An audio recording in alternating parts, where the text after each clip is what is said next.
இங்க ஐடிங்கிற இந்த சின்ன பொண்ணு அவங்க தாத்தா வீட்டுல விடுறதுக்கு அவங்க சித்தி கூட்டு வரா. தாத்தா அவளை வீட்டுக்குள்ளே வரக்கூடாதுன்னு சொல்லிடுறாரு. ஆனா அந்த சித்தி தாத்தா அசந்த நேரமா பார்த்து ஹைடியை விட்டுட்டு ஓடி போயிடுறா. தாத்தா ஐடியா பார்த்து திட்ட ஆரம்பிக்கிறாரு. ஒழுங்கா நீ உன் சித்தி கூடவே போன்னு சொல்றாரு. ஆனா அவ திரும்பி பாக்கிறதுக்குள்ள அந்த சித்தி கண்ணுக்கே தெரியாத அளவுக்கு ஓடி போயிடுறா. இப்ப ஹைடிக்கு என்ன பண்றதே தெரியல. தாத்தா வீட்டுக்குள்ள போயிட்டு கதவு முடிக்கிறாரு. இப்ப நைட் ஆகுது. ஹைடி வேற வழி இல்லாம பக்கத்துல இருந்த ஆட்டு பண்ணையில போய் தங்கிக்கிறா. இப்ப அடுத்த நாள் காலையில ஹைடி அவர் பாக்குறாரு. பார்த்ததும் அவன் மேல கோபப்படுவான்னு பார்த்தா அவளுக்கு கொஞ்சம் ஆட்டுப்பாலை கொடுத்து குடிக்க சொல்றாரு. இப்ப அவர் தன்னை ஏத்துக்கிறேன்னு நினைச்சிட்டு இருக்கப்போ கீழே கிராமத்துல இருக்க சர்ச்சை கூட்டு போய் இவளை தத்து கொடுக்க சொல்றாரு. ஆனா யாருமே இப்ப அடாப்ஷனுக்கு இல்ல, நீங்க தான் வச்சுக்கொண்டு சொல்லிடுறாங்க. இப்ப தாத்தா ஐடியா கூட்டிட்டு வீட்டுக்கு வராரு. இப்ப வீட்டே தங்க சொல்றாரு.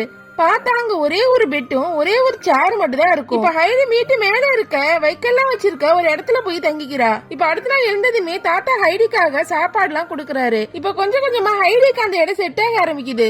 தாத்தாவுக்கும் ஹைடியை பிடிக்க ஆரம்பிக்குது. இப்ப ஹைடி ஆடுகளை மேய்க்கிறதுக்கு மலைக்கு போறப்ப தாத்தா அவளுக்காக சாப்பாடு கூட கொடுத்து விடுறாரு. இப்ப அதே கிராமத்துல இருக்க பீட்டர்னு ஒரு பையனும் அங்க வரான். இப்ப பீட்டர் அங்க இருக்க ஆடுங்க ரெண்டு சண்டை போடுறத பாக்குறான். அதுங்களை அடிக்க போறான்.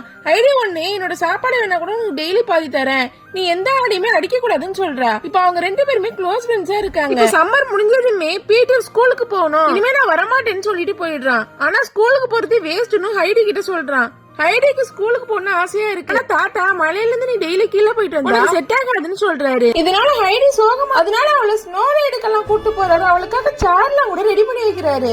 ஹைடிக்கு இப்ப தாத்தா தான் மேல முழுசா பாசமா இருக்காங்கிற நம்பிக்கையும் வந்து ரொம்ப சந்தோஷமா கட்டி பிடிச்சுக்கிறா. அதுக்கப்புறம் ஹைடி தாத்தா கிட்ட சொல்லிட்டு பீட்டரோட வீட்டுக்கும் ஹைடி போறா. அங்க ஒரு பாட்டி இப்ப ஹைடிக்கு சாப்பிடறதுக்கு பிரெட் கொடுக்குறாங்க. ஆனா பாட்டி மட்டும் சாப்பிடாமலே இருக்காங்க. ஏன்னா அந்த பிரெட் ரொம்ப ஹார்டா இருக்கு.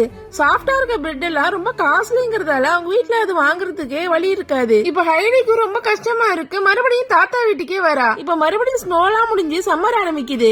சின்ன வயசுலயே அப்பா அம்மா இருந்த ஹைடிக்கு தாத்தாவோட பாசம் கிடைச்சது ரொம்ப சந்தோஷமா இருக்கா. அவங்க ரொம்ப சந்தோஷமா வாழ ஆரம்பிக்கிறா. மறுபடியும் அந்த சித்தி அந்த இடத்துக்கு வரா. இப்ப தாத்தா கிட்ட ஹைடியை நான் கூட்டு போறேன்னு சொல்றா. தாத்தா ஒத்துக்கவே மாட்டேங்கிறாரு. இப்ப தாத்தா அசந்த நேரமா பார்த்து ஹைடியை ஏமாத்தி அந்த இடத்துல இருந்து கூட்டிட்டு ஒரு சிட்டிக்கு வந்துடுறா. சிட்டில ஒரு குடும்பத்துல அவளை வித்துட்டும் போயிடுறா. தாத்தாவுக்கு ஹைடியை தேடி தேடி அழுகிறாரு. அவர் அழுதுகிட்டே அந்த ஊரு ஃபுல்லா சுத்தி வராரு. ஆனா எங்க தேடியுமே ஹைடி இல்ல. உங்களுக்கு இந்த வீடியோ பிடிச்சிருந்தா லைக் பண்ணுங்க. இதுக்கப்புறம் ஹைடிக்கு என்னாச்சுன்னு தெரிஞ்சுக்க மறக்காம நம்ம சேனலை சப்ஸ்கிரைப் பண்ணுங்க.